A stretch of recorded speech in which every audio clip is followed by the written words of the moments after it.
Hola, ¿qué tal? Estamos aquí para platicar brevemente algunas de las actividades que se realizan en la red Ambiente y Sustentabilidad del Instituto de Ecología AC.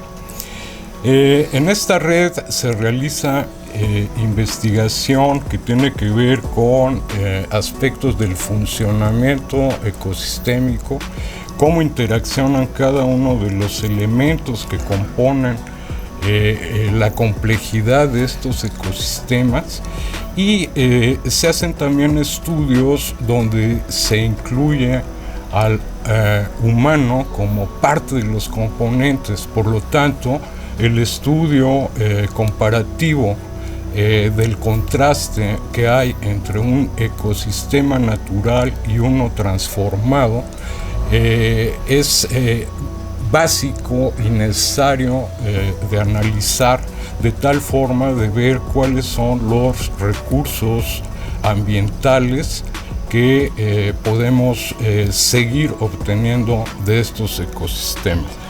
Para hablar un poco al respecto, la red es bastante amplia y tiene diferentes puntos de análisis. Hemos invitado a importantes investigadores que conforman esta red.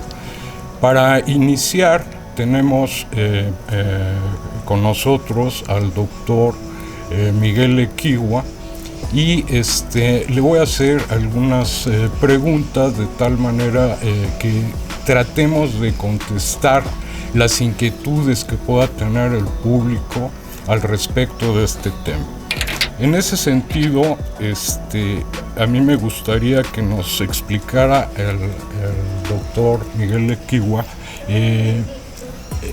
quién es y por qué el interés en la investigación del campo que está trabajando.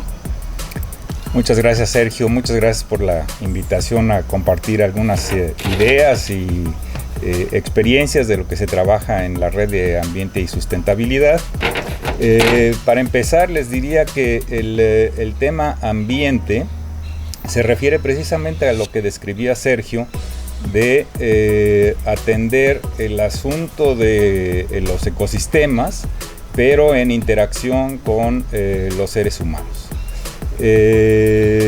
Mi campo de investigación tiene que ver mucho con eso. Ahora inclusive se le puede considerar un campo emergente a lo que llaman ciencias de la sustentabilidad, que pues surge de por un lado, este brazo biológico, ecológico, de la comprensión de cómo es que funciona la naturaleza, pero pues por supuesto los seres humanos han interactuado de muy diversas maneras y desde hace mucho tiempo con estos ecosistemas, y hay una dependencia muy importante, y ese es el objeto de nuestro interés.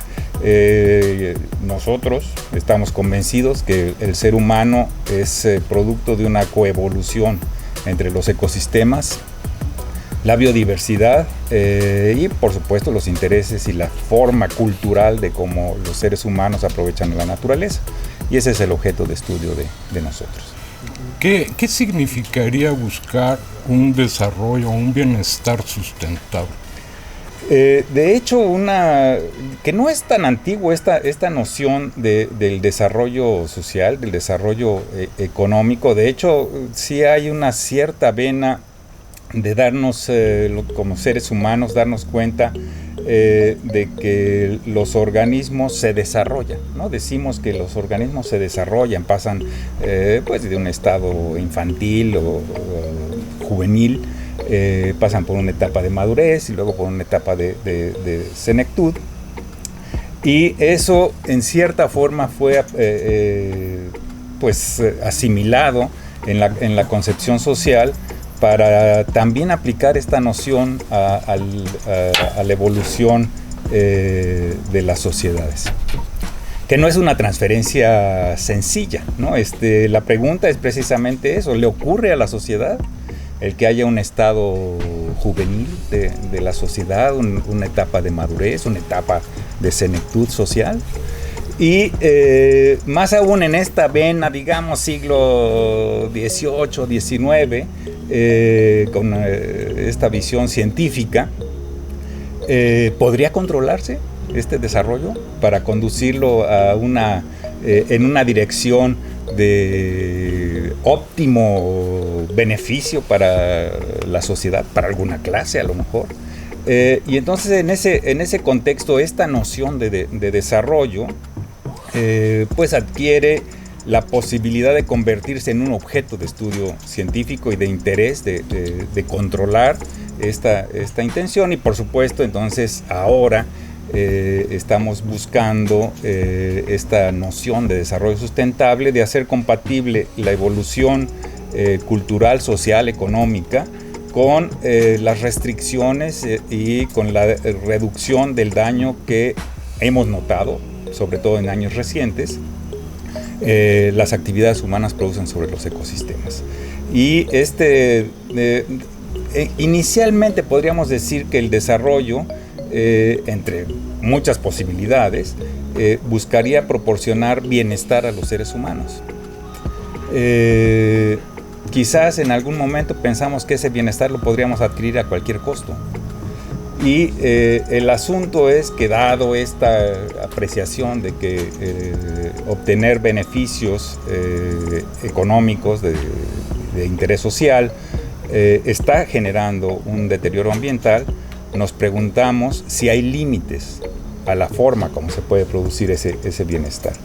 Y por eso ahora se empieza a hablar de este bienestar sustentable. No es un bienestar cualquiera, es un bienestar que es susceptible de ser logrado dentro de los límites físico-biológicos que el funcionamiento de los ecosistemas, que la biodiversidad pueden proporcionar.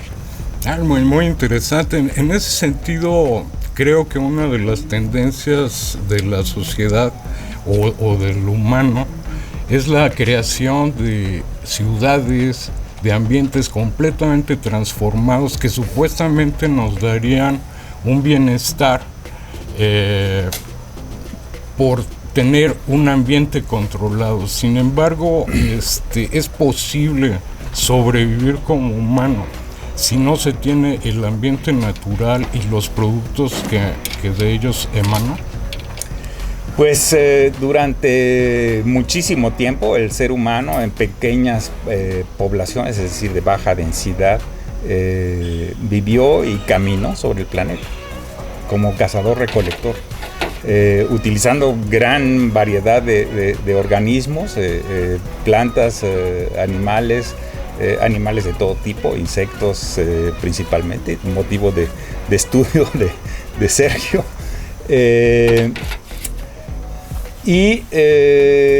Pues las capacidades humanas, los intereses, esta cosa que por ejemplo, ahora, por ejemplo, con el libro de Sapiens de Harari, tenemos esta revolución cognitiva, ¿no? que en realidad sí produce una innovación, vamos a decir, en la biodiversidad, en la biodiversidad planetaria, pero también una forma de desarrollo de la vida en un planeta, en el planeta Tierra, que pues nos ha sorprendido a nosotros mismos. Entonces, a través de estas capacidades cognitivas, la forma como los seres humanos aprovechan la biosfera, pues sí ha sido pues, muy radicalmente transformada. Ya decía yo que Harari, ¿verdad? Yo dije Habibi, ¿no? Harari, el autor de Sapiens. El ser humano vivió durante mucho tiempo como cazador-recolector.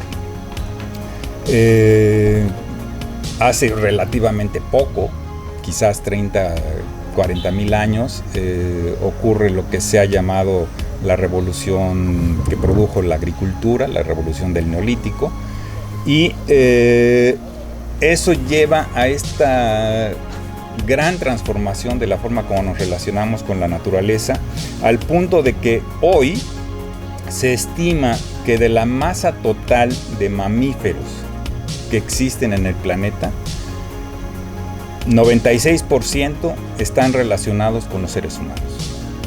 Quizás 60% es ganado, 30% son seres humanos. Y solo 4% de la masa de mamíferos que hay en el planeta son vida silvestre.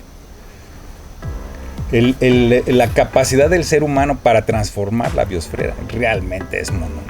Es impresionante, ¿no? Y para ponernos en el tema de los insectos, ¿no? Yo recuerdo que cuando éramos pequeños, mis hermanos y yo, era muy común ver en los viajes que hacíamos por la República con mis papás, ver en los parabrisas un montón de insectos.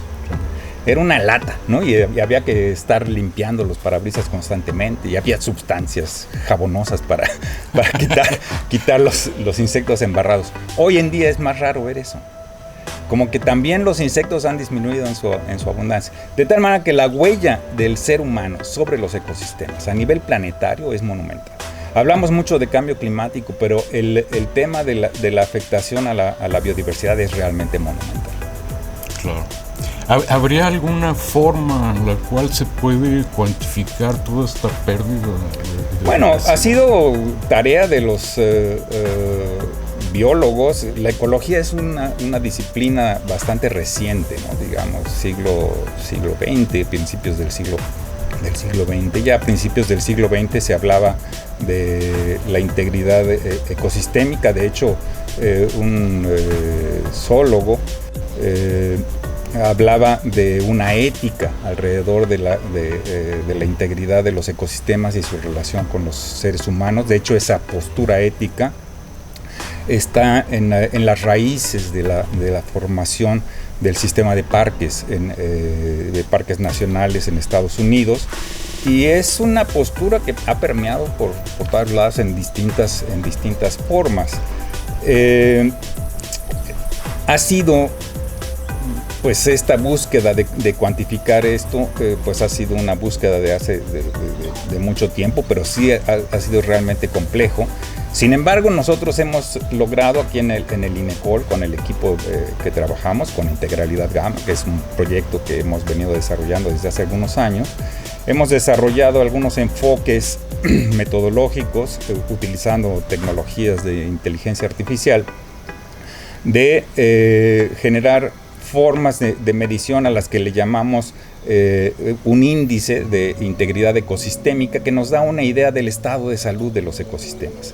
Lo hemos logrado hacer para todo el país, dividiendo el país en cuadritos de 250 metros por lado, y tenemos un mapa del estado de los ecosistemas para todo el país, y pues ha resultado realmente muy interesante.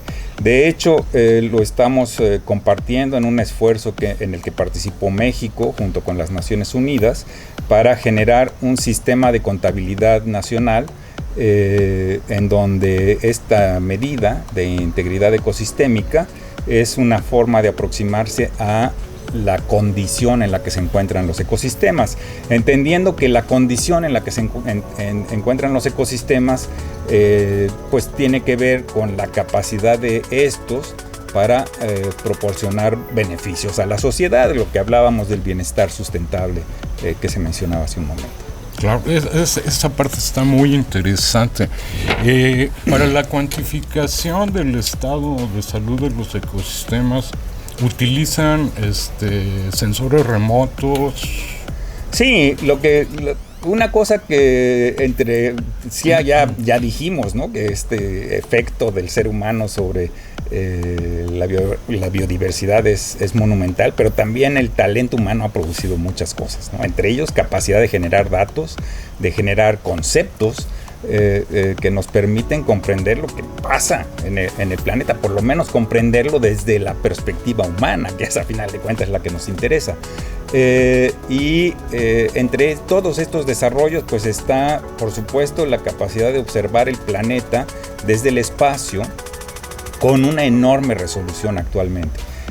Al principio de estos primeros satélites quizás tendríamos, no sé, ver al tamaño de una hectárea todo el planeta. Ahora esta resolución pues puede llegar a centímetros, ¿no? Quizás medio metro. Si nos ponemos a pensar la cantidad de medios metros que cubren la superficie del planeta, pues nos daremos cuenta de que eso ya empieza a ser lo que llamarían en redes sociales un Big Data, ¿no? Un Big Data ambiental. Nosotros pensamos que ya existe un Big Data ambiental que tiene que ver con esta masificación de la existencia de datos, pero por otro lado también la heterogeneidad de formas de datos. La otra forma de datos pues son los esfuerzos de los investigadores, ¿no? Ha habido un crecimiento, por ejemplo, en la capacidad de poner dispositivos de adquisición automatizada de imágenes en los ecosistemas, cosa que se hace con lo que se llama trampas cámara, que es simplemente una cámara con un sensor de presencia, y cuando se percibe algún organismo que genera movimiento, las cámaras se dispara y toma una imagen en donde pudiera estar el bicho. Alrededor de 20-30% de éxito en esos disparos. También podemos escucharlos, podemos poner grabadoras también que hagan ese tipo de cosas. De tal manera que todo este conjunto de datos satelitales, de sensores remotos, sensores automatizados, etcétera, los estamos utilizando para generar este índice de integridad ecosistémica. Eso es muy interesante en el sentido de que yo recuerdo que hace muchos años, como se cuantificaba la diversidad, era por medio de la cobertura vegetal solamente, cuando en realidad, bueno, podríamos decir que es parte de un ecosistema, pero en realidad lo que alberga un bosque o un área arbolada es fauna que es parte precisamente de esa integralidad del ecosistema que lo hace funcionar, ¿no? Sí, definitivamente.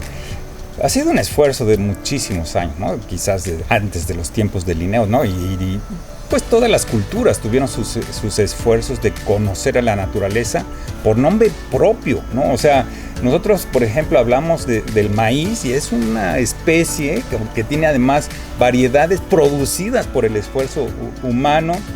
Alrededor de 100 variedades quizás habrá en este momento en México. La relación del ser humano con la biodiversidad sí es muy personal. Y a pesar de ese esfuerzo, pues la ciencia conocerá que tú lo conoces mejor, ¿no? Tú eres biodiverso, ¿no? Conoceremos que será 1 millón de especies con nombre científico, ¿no? Con binomio latino. Pero se estima que en el planeta deben vivir alrededor de 10 millones de organismos. Estamos lejos todavía de conocer la biodiversidad de este planeta.